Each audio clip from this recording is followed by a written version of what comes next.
if you start with Israel, for example, their objective initially, along with the United States, had been to bring about regime change in Iran. And that they've clearly not achieved.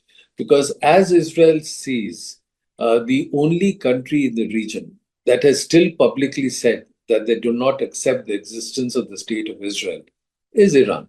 And so that's the only state actor that they see as a threat. So, from their perspective, that issue continues.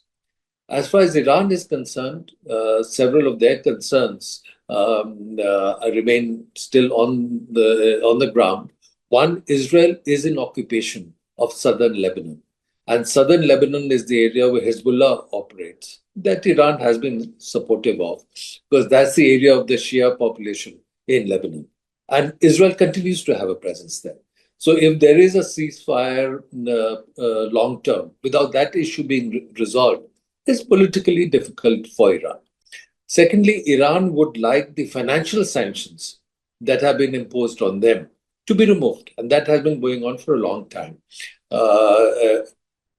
When the ceasefire had come into effect, US had removed the blockade on supplies from Iran that were going, and had said that maybe some relief would be given to Iran financially, but the overall sanctions remained in place.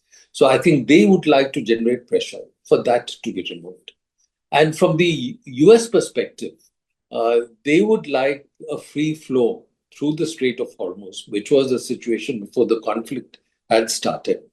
And they would like a change in Iranian policies or Iranian engagement related to their nuclear program, because US says that from their point of view, they need little more clarity and transparency on how Iran is operating its effort related to its nuclear program.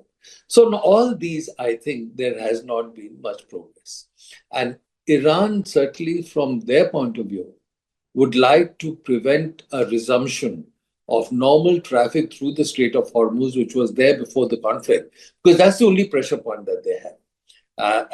So because through that, they're able to pressurize the countries in the Gulf, they're able to pressurize other countries in the world who get energy supplies from their region, so that then they talk to the other interlocutors, antagonists who are involved in this conflict. So that's the pressure point that they have, and they don't want to give up on that.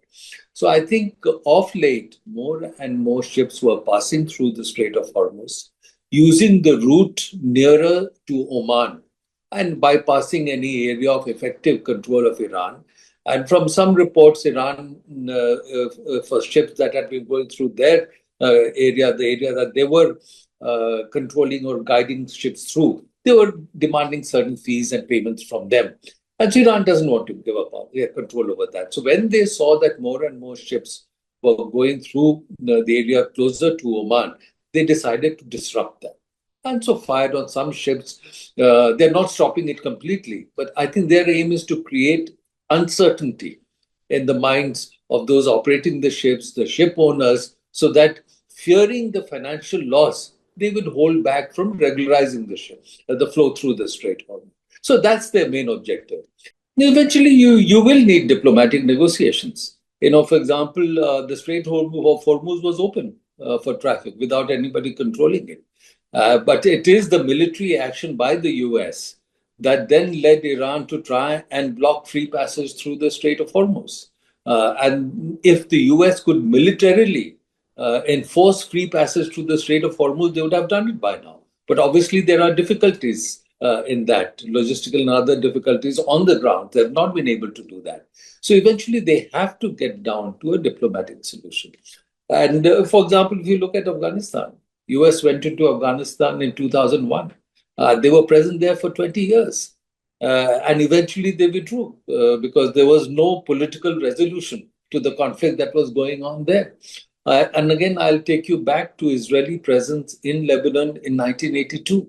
Israel went into southern Lebanon in 1982, and they were present in southern Lebanon for 18 years, till 2000. And eventually they withdrew because there was no diplomatic resolution. And their presence in southern Lebanon led to the rise of Hezbollah.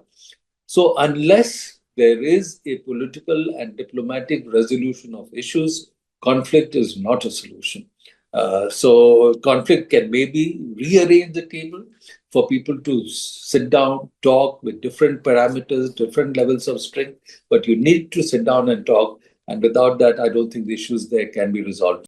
No, absolutely. So I think clearly the best and optimal solution for India would be for the conflict to end a diplomatic phase, the Strait of Hormuz to open up. But that having been said, one can see from the comments that have been coming through government sources that India is diversifying its options. India is looking at energy purchases from other countries, more from the US itself, buying even more from Russia, as we've been doing over the past some years, buying from countries in Latin America, potentially from Venezuela, Guyana. So there is clearly an effort to diversify the sources of oil and gas or fossil fuels, and of course, do more and more through other sources of energy, including renewable energy. So I think that process has kicked in. Gradually people will want to diversify away from the Persian Gulf, from the Strait of Hormuz, and even the suppliers among the Gulf countries who are very critically dependent on passage through the Strait of Hormuz, they are looking at other options. There's talk of Saudi Arabia looking for a pipeline or using more the pipeline which comes out of the Red Sea. UAE has a pipeline that comes out on the Gulf of Oman. So people are looking at other options which would lessen the dependence on the Strait of Hormuz. So I think that will certainly come into play.